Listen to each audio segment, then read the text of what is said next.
আচ্ছা বলুন তো, সমষ্টি প্রকল্পের কি কোনো দরকার ছিল, নাকি ভোট বড় বালাই? যদি বলেন কেন বলছি, বিষয়টা খুব সহজ হতো না? ভিক্ষে নাও আর ভোট দাও।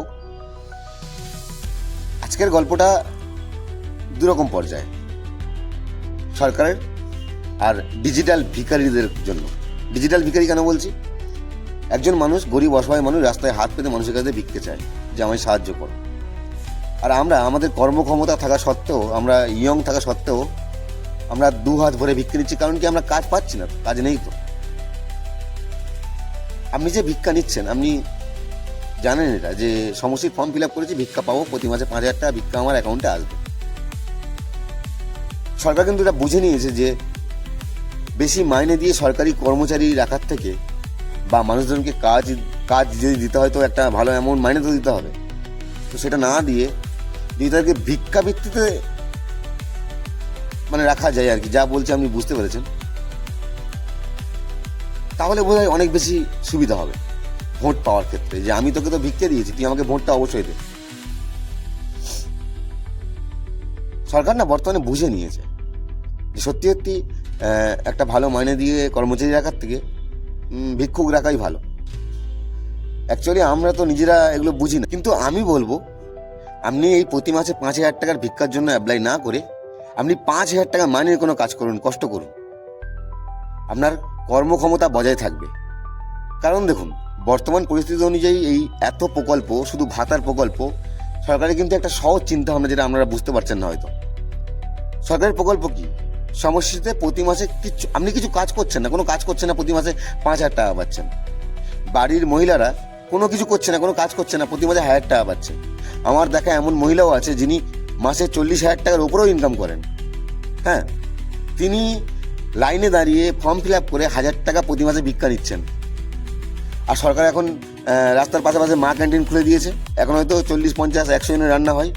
দুদিন পর ওটা বাড়ানো হবে, 1,000, 10,000, 50,000 করা হবে, কোনো অসুবিধা নেই। তাহলে কী হবে?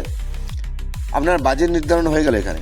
প্রতি মাসে আপনাকে এদিকে আপনাকে 5,000 টাকা ভিক্ষা দেবে, বাড়ির মহিলাকে 1,000 টাকা ভিক্ষা দেবে, এই করে করে আপনাকে সরকার 5, 6, 7,000 টাকা ভিক্ষা দেবে। আর আপনি রাস্তার পাশে ওই মা ক্যান্টিনে গিয়ে 5 টাকার স্লিপ নেওয়ার জন্য লাইনে দাঁড়িয়ে থাকবেন, ভাত খাবেন। ব্যাস, অসুবিধা কোথায়? খাটার দরকারটা কি? আমি তো মনে করি আমার খাটার দরকার নেই। সরকার আমাদেরকে এত ভালোবাসে, এত দেখছে, এরপরে আমাদের তো সত্যিকার খাটার অবস্থা, মানে সেরকম অবস্থা নেই যে খাটতে হবে, ইনকাম করতে হবে। দিব্যি চলে গেছে, তাই না? এবার যে টাকাটা সরকার আপনাকে দিচ্ছে, ওই টাকাটা বিলের জন্য নিয়ে নেবে।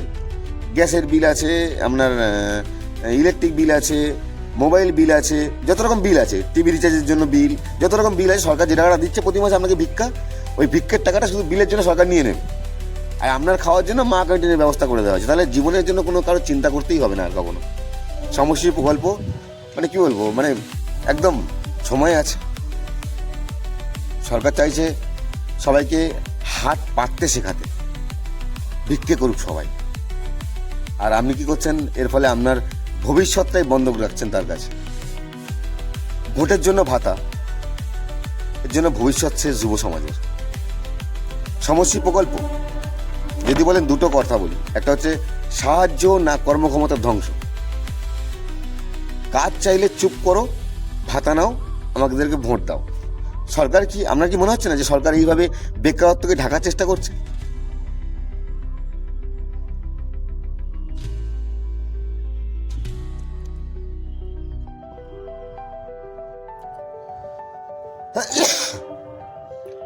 তো আমি আপনাদেরকে বলবো, আমি খুব কষ্ট করে কম ইনকাম করি, কিন্তু ভিক্ষে নিই না।